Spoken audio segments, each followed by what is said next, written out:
যখন বিভিন্ন মহল থেকে এমন দাবি উঠছে যে ইউনূস সরকারের কোনো কোনো উপদেষ্টা থেকে শুরু করে তার ঘনিষ্ঠ জনরা যেন কোনো অবস্থাতে দেশ ছাড়তে না পারে তাদের বিভিন্ন অপকর্মের কারণে, ঠিক সেই মুহূর্তে আমরা জানতে পারলাম ঠিকই তাদের কেউ কেউ গোপনে দেশ ছাড়ার চেষ্টা করছেন। এর মধ্যে কেউ কেউ পালিয়েও গেছেন, যেমন প্রধান উপদেষ্টা বিশেষ সহকারী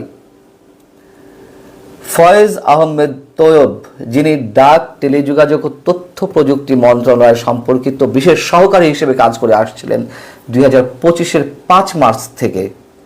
সেই ফয়েজ আহমেদ তৈয়ব নাকি শনিবার সকাল 9টা 50 এমিরেটস এয়ারলাইন্সের ফ্লাইট EK583-তে খুব গোপনে দেশ ছেড়ে চলে গেছেন। কিসে এত তাড়া ছিল?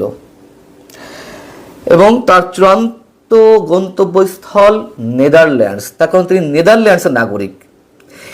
ফয়েজ আহমেদ তৈয়বদের মতন এরকম একে একে বিদেশি নাগরিক এনে এই আমাদের দেশের সরকারের বিভিন্ন গুরুত্বপূর্ণ পদে বসে ডক্টর ইউনূস তাদেরকে লুটপাট করার সুযোগ করে দিয়েছেন। দেশের অভিভাবকত্ব মনে হচ্ছে তারা নিজ থেকে নিয়ে নিয়েছেন তাদের একজন ডক্টর আলী রিয়াজ। সংবিধান পাল্টে পুরো দেশকে পাল্টে দিচ্ছেন তিনি।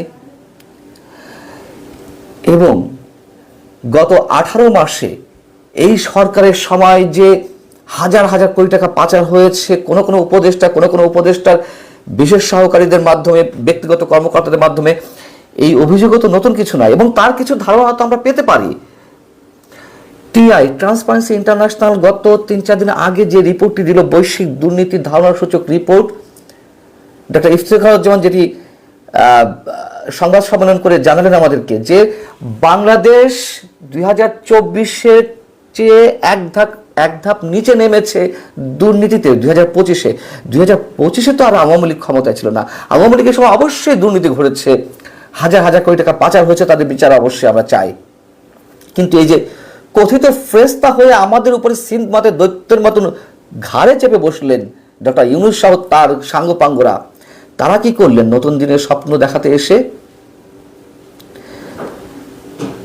আসিফ মাহমুদ সজীব ভুঁইয়া, নাহিদ ইসলাম, সাবেক ছাত্র সমন্বয়ক যারা উপদেষ্টা হিসেবে ছিলেন, তাদের বিরুদ্ধে তো বিস্তর অভিযোগ রয়েছে। এবং এগুলো নিয়ে তো দুর্নীতি দমন কমিশন, তাদের ব্যক্তিগত কর্মকর্তারা দুর্নীতি করেছে, তদন্তেও নেমেছিল, কিন্তু উধাও হয়ে গেল সব।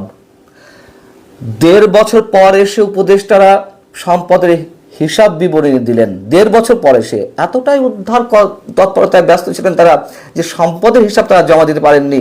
আর যেই হিসাব তারা দিয়েছেন তাও তো মানুষের কাছে এখন সেগুলো হাস্যরসের বিষয়বস্তু হয়ে উঠেছে।